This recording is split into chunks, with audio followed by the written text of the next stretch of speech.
एक घना जंगल था जहां एक विशाल तालाब था। उस तालाब में रंग बिरंगी मछलियां, बड़े बड़े मेंढक और एक चतुर केकड़ा रहता था। तालाब के किनारे एक बूढ़ा बगुला भी रहता था।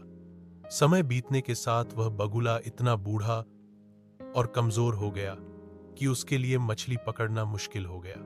वह अक्सर भूखा रहने लगा और उसके मन में चिंता घर कर गई। एक दिन उसने एक योजना बनाई। वह तालाब के किनारे जाकर बहुत दुखी होने का नाटक करने लगा। उसने अपना सिर नीचा कर लिया और मुरझाया हुआ सा बैठ गया। तालाब के सारे जीवों ने उसे उदास देखा। उनमें से सबसे जिज्ञासु केकड़ा उसके पास पहुंचा और पूछा, अरे बगुला मामा, आज आप इतने उदास क्यों दिखाई दे रहे हैं? क्या कोई समस्या है? चालाक बगुले ने एक करुणामयी स्वर में कहा, प्रिय केके, मेरी चिंता का कारण तुम सब हैं। मैंने भविष्यवक्ताओं से सुना है कि जल्द ही इस इलाके में 12 साल का भयंकर सूखा पड़ने वाला है।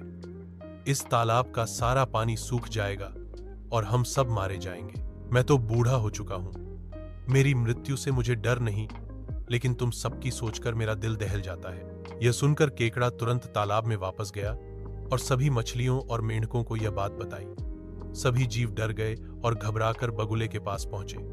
उन्होंने हाथ जोड़कर कहा, मामा, आप हमें कोई रास्ता बताइए। बगुला बोला, मैं एक गुप्त तालाब जानता हूं जो हमेशा पानी से भरा रहता है। अगर तुम चाहो तो मैं तुम में से हर एक को अपनी पीठ पर बैठाकर वहां ले जा सकता हूं। भयभीत जीवों ने खुशी खुशी यह प्रस्ताव स्वीकार कर लिया। अगले दिन से बगुला रोजाना एक जीव को अपनी पीठ पर बैठाता, उड़ता और दूर जाकर एक पत्थर पर बैठ जाता और उसे खा जाता। इस तरह उसने कई मछलियों और मेंढकों का जीवन ले लिया। जब केके की बारी आई तो बगुला उसे लेकर उड़ चला।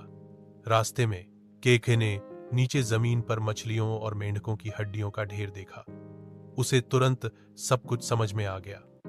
उसने शांत रहने का फैसला किया। जब बगुला उसे खाने के लिए नीचे उतरा तो केके ने तुरंत अपने मजबूत पंजों से बगुले की पतली गर्दन को जकड़ लिया और उसे कसकर दबोच लिया।